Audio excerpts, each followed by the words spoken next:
Halo semua, Assalamualaikum warahmatullahi wabarakatuh. Kembali lagi kita di portal YouTube Hema Manajemen dengan Ikhwan Asistensi RUTS 2021-2022.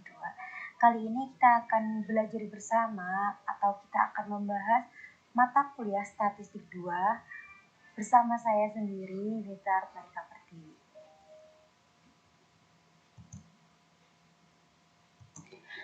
Oke, kita langsung masuk di nomor 1. Jadi soal nomor 1 ini bisa dibaca sendiri ya teman-teman ya. Mungkin aku langsung ke poinnya aja. Jadi pendaftar di FEB UMS sebanyak 10.000. 10.000 itu merupakan N yang diterima menjadi mahasiswa sebanyak 1.600. Nah, 1.600 ini merupakan X. Menurut informasi BAA, 40% mahasiswa FEB lulus tepat waktu.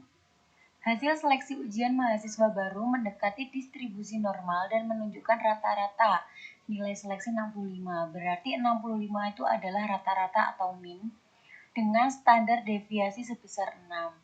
Jadi bisa disimpulkan ya teman-teman, kalau diketahuinya itu ada rata-rata atau min 65, standar deviasinya ada 6, X-nya ada 1.600 dan N-nya ada 10.000.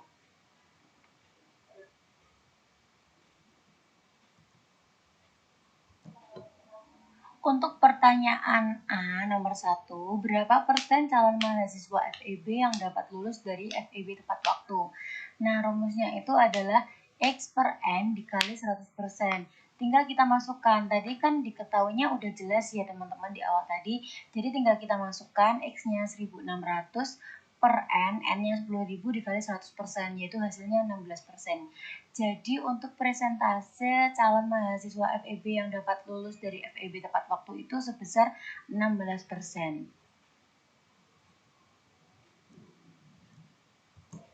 Oke teman-teman, kita lanjut langsung ke pertanyaan poin B nomor 1. Pertanyaannya adalah berapa hasil nilai seleksi minimal agar pendaftar dapat diterima menjadi mahasiswa FEB UMS. Oke, jadi kita fokus ke kurva dulu.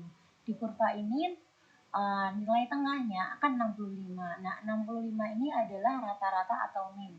Seperti itu. Kemudian di tengah kurva itu kan berarti udah terbagi ya.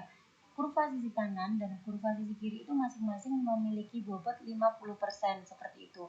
Nah, tadi di pertanyaan pertama kan berapa banyak yang lulus tepat waktu di FEB UMS seperti itu kan. Nah, kan diketahui 16% tadi. Nah, 16% ini diarsir. Kemudian kan kita cari yang belum diarsir ini.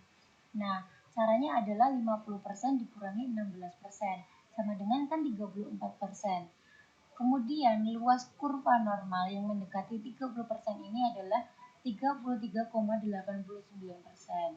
Nah, dari 33,89% ini terletak pada nilai Z 0,99.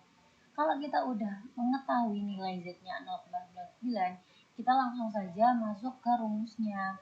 Nah, rumusnya itu adalah Z sama dengan X min min per standar deviasi, seperti itu.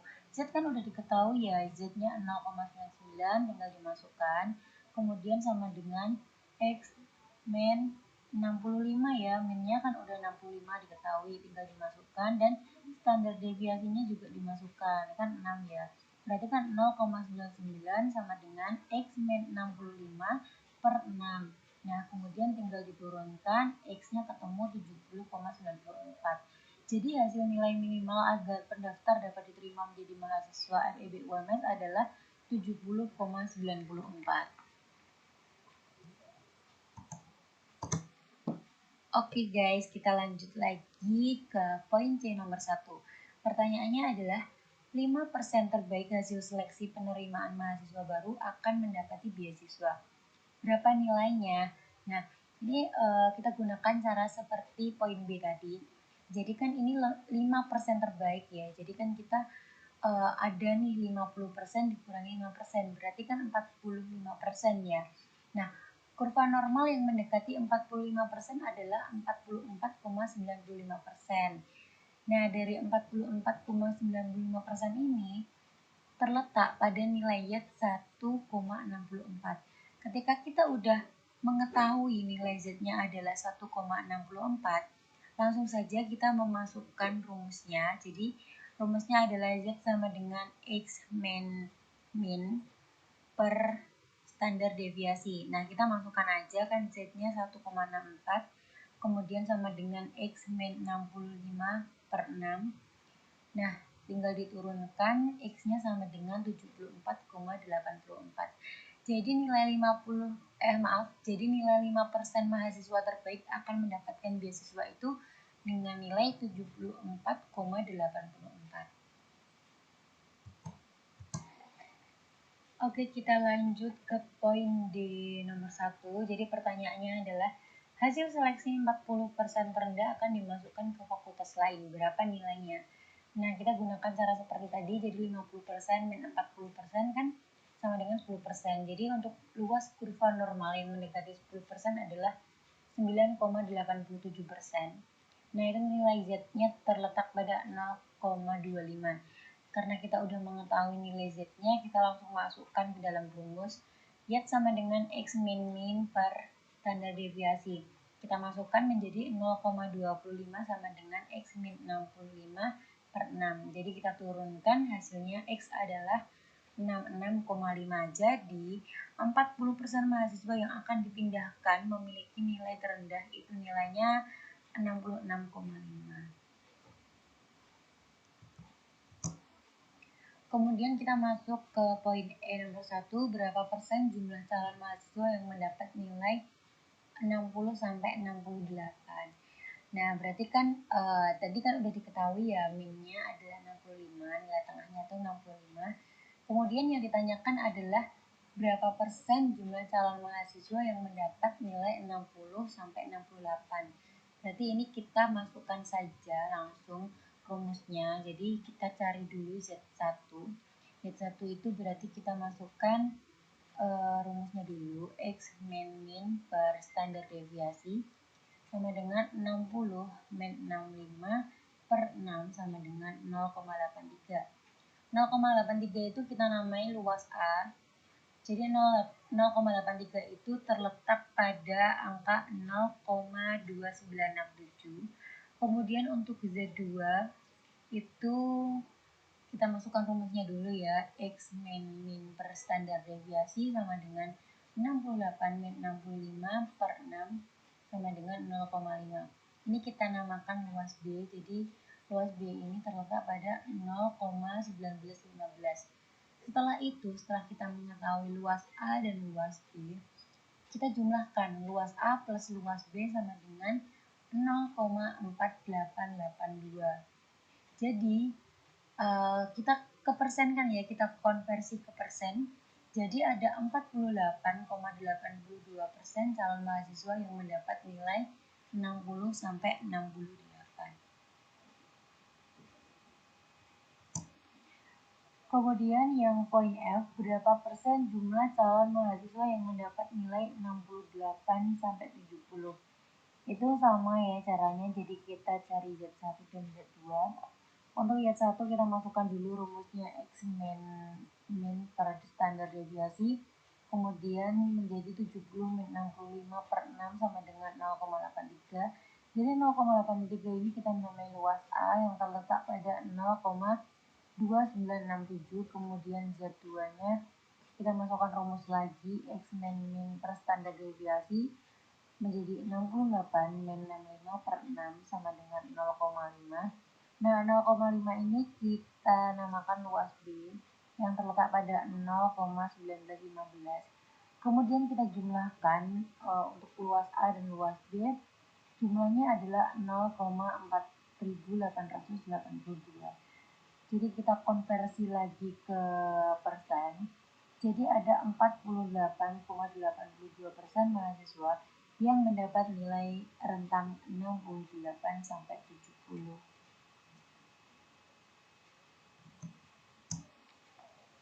Kemudian poin B nomor 1, berapa persen jumlah calon mahasiswa yang mendapat nilai 62. Nah, rumusnya itu adalah Z sama dengan X min per standar deviasi. Kita langsung masukkan aja, berarti kan 62 min 65 per 6. hasilnya itu 0,5. Nah, 0,5 ini terletak pada 0,1915. Jadi luasnya 0,1915. Kemudian kita masukkan jadi luas daerah yang diarsir.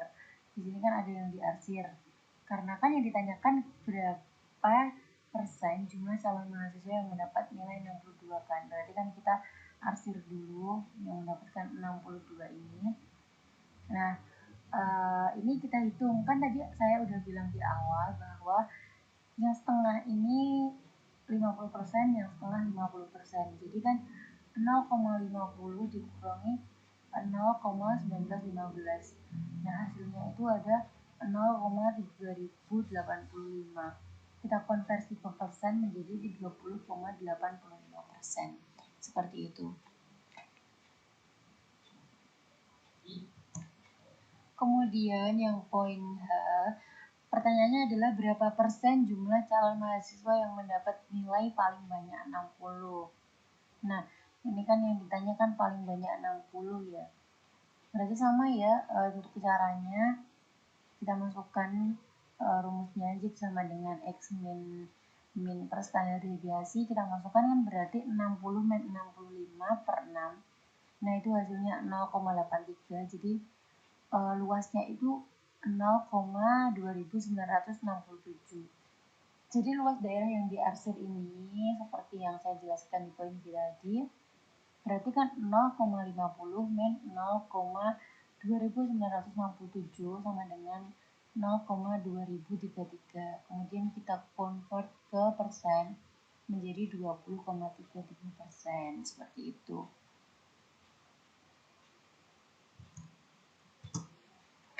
Untuk poin I, poin terakhir di nomor 1, pertanyaannya adalah berapa persen jumlah calon mahasiswa yang mendapat nilai paling sedikit 62. Nah, ini juga nggak jauh berbeda, kita langsung masukin aja rumusnya. Z sama dengan X min per standar deviasi sama dengan 62 min 65 per 6 sama dengan 0,5. Jadi untuk luasnya itu 0,1915. Kemudian karena ini nilai paling sedikit 62 ya, jadi kan yang diarsir itu 0,50 plus 0,1915. Jadi hasilnya 0,6915. Kita konversi ke persen menjadi 69,15%, seperti itu.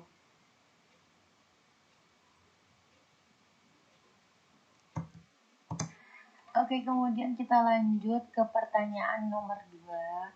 Mungkin ini pertanyaannya cukup panjang ya teman-teman, jadi aku mohon teman-teman bisa membaca sendiri dengan fokus ya.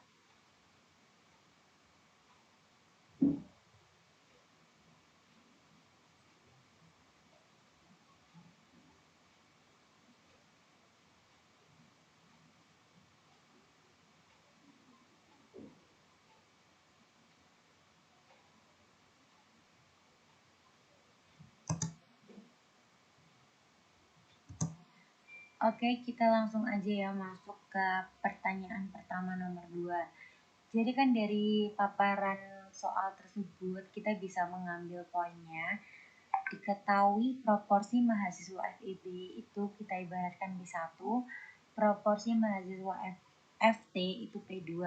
Kemudian kita cari P1 dulu. P1 itu berarti 60/100 sama dengan 0,6. Kemudian yang P2 berarti 12,5/50 sama dengan 0,25. Kemudian kita mencari nilai Zn per 2-nya. Kita cari dan hasilnya 1,960. Kemudian kita langsung masuk P1 min P2. Kita langsung masukkan akar 0,6 dikali 1 min 0,6 dibagi 100 ditambah akar 0,25 dikali 1 min 0,25 per 50. Nah, untuk hasilnya itu menjadi akar 0,24/100 ditambah akar 0,1875 per 50.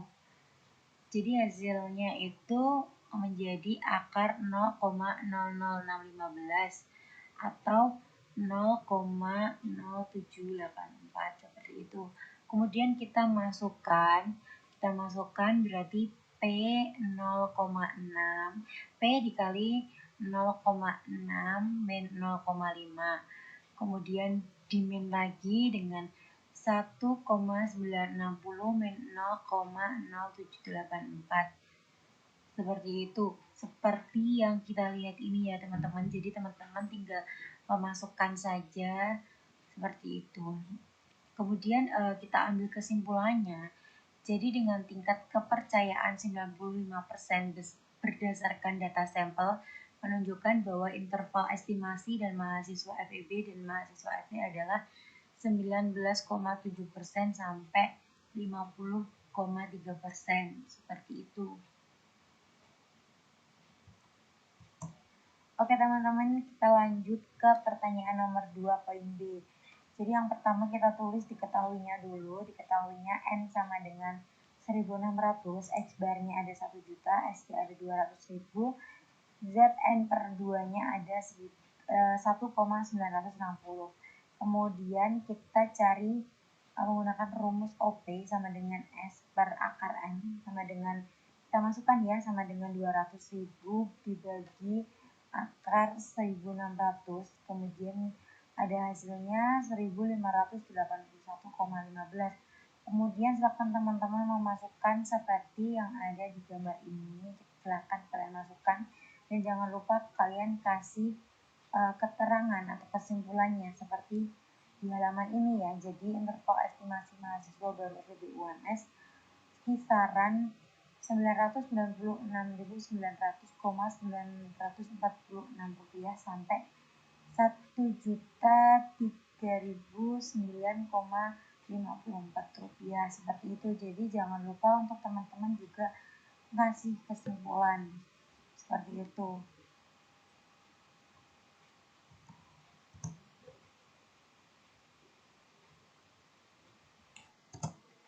Oke teman. Oke, kita lanjut ke pertanyaan poin C di nomor 2. Jadi sebelum kita langsung mengaplikasikan di rumusnya, kita harus mencari yang diketahui itu apa aja. Jadi kan ada N-nya kan 50, kemudian ada min-nya ada 5%, jadi kita convert dulu ke desimal, jadi 0,05, kemudian X barnya ada 1.100.000 rupiah, kemudian ada standar deviasinya 100, kemudian ada ZN per 2-nya 1,96, dan interval keyakinannya ada 95%. Kemudian kan yang ditanyakan adalah tingkat kesalahan dalam pendugaan. Nah, rumusnya itu min 1,96 dikali standar deviasi per akar N, kemudian lebih besar error, kemudian lebih besar 1,96 standar deviasi per akar N. Nah, dari situ silakan teman-teman memasukkan rumus-rumus tersebut, angka-angka tersebut ke dalam rumus. Jadi kan tadi ada standar deviasi, N kan udah diketahui, tinggal dijumlah seperti itu.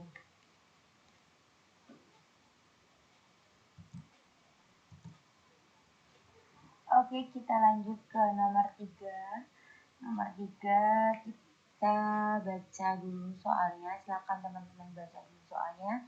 Kemudian dari soal tersebut kita bisa melihat diketahuinya tuh N sama dengan 3, kemudian P1 sebagai mahasiswi itu ada 30. Mungkin kita convert menjadi desimal, menjadi 0,3, kemudian kuartil satunya 0,7. Kemudian P2 atau mahasiswa itu 70, kita convert menjadi 0,7, kuartil 2-nya 0,3, seperti 1 min 0,3 pangkat 2. Lanjut ke pertanyaan nomor 3 poin A. Semua yang dikirim adalah mahasiswi. Nah, berarti itu P3,3 sama dengan rumusnya N faktorial per X faktorial dikali N min X faktorial dikali P pangkat X dikali 1 min P pangkat N min X. Habis itu kita masukin Jadi kan 3 faktorial, n-nya kan 3 ya, berarti kita masukin 3 faktorial per 3 faktorial dikali 3 min 3 faktorial dikali 0,3 pangkat 3, kemudian dikali 1 min 0,3 pangkat 0, kemudian menemukan hasil 0,027. Kemudian yang poin B, satu orang yang dikirim adalah mahasiswi, berarti itu P1,3 sama dengan kita masukin rumus lagi, jadi N faktorial per X faktorial dikali N min X faktorial dikali P pangkat X dikali 1 min P pangkat N min X. Kemudian kita masukkan, berarti 3 faktorial dibagi 1 faktorial dikali 3 min 1 faktorial dikali 0,3 pangkat 1 dikali 1 min 0,3 pangkat 2. Kemudian hasilnya adalah 0,441. Seperti itu. Oke, kemudian untuk poin C nomor 3, soalnya adalah paling banyak yang dikirim satu orang mahasiswi. Nah, berarti itu kita harus mencari P0,3 dan P1,3. Kita cari dulu P0,3, kita harus memasukkan rumus seperti tadi ya, yang N faktorial dibagi X faktorial dikali N min X faktorial dikali P pangkat X dikali 1 min P pangkat N min X. Nah, silakan dimasukkan untuk angka-angkanya karena tadi juga udah dituliskan juga diketahuinya.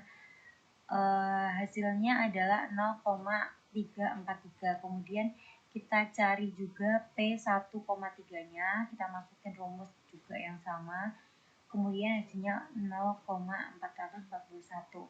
Nah, dari P0,3 dan P1,3 itu nanti hasilnya dijumlahkan, jadi 0,343 ditambah 0,441 itu hasilnya 0,784. Seperti itu. Kemudian untuk poin D nomor 3, semua yang dikirim adalah mahasiswa. Nah, kalau kayak gini berarti kita carinya yang P3,3. Itu kita masukin juga rumus yang sama seperti yang sebelumnya. Nah, kita masukin yang tadi N faktorial dibagi X faktorial dikali N min X faktorial dikali P pangkat X dikali 1 min P pangkat N min X. Kita masukin angka-angkanya dan hasilnya adalah 0,343 seperti itu.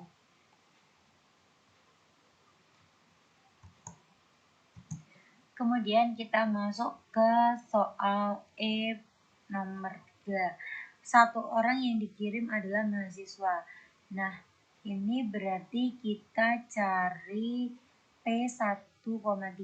Kita masukin rumus seperti tadi. Berarti hasilnya 0,189 seperti itu. Kemudian yang poin F, paling banyak 2 orang yang dikirim adalah mahasiswa. Nah, ini kan 2 orang yang dikirim, paling banyak 2 orang yang dikirim adalah mahasiswa. Nah, kalau kayak gini berarti kita cari P0,3, P1,3 dan P2,3. Kemudian dari itu semua, dari ketiganya itu dijumlah kayak gitu. Jadi kan itu diketahui udah lengkap ya, tinggal masukin aja. Jadi untuk P0,3 hasilnya 0,027, kemudian untuk P1,3 hasilnya 0,189 dan B,23 hasilnya 0,441. Nah, itu silakan dijumlah, hasilnya 0,657. Seperti itu.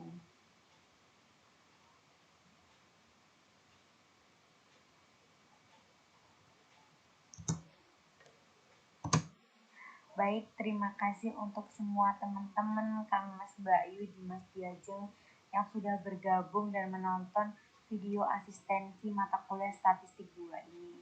Semoga kita semua dalam lindungan Allah selalu sehat dan dilimpahkan rezeki. Dan semoga UTS kita semua lancar, nilainya sesuai dengan apa yang diusahakan dan apa yang diharapkan. Amin ya robbal alamin. Baik, terima kasih banyak dan saya memohon maaf jika ternyata dalam penyampaian ada salah kata dan mungkin saya dalam penyampaian ternyata jawaban saya juga masih kurang tepat dan mungkin saya terdapat atau mendapati salah pengucapan dalam rumus dan lain-lain. Saya mohon maaf sebesar-besarnya. Terima kasih banyak. Wassalamualaikum warahmatullahi wabarakatuh.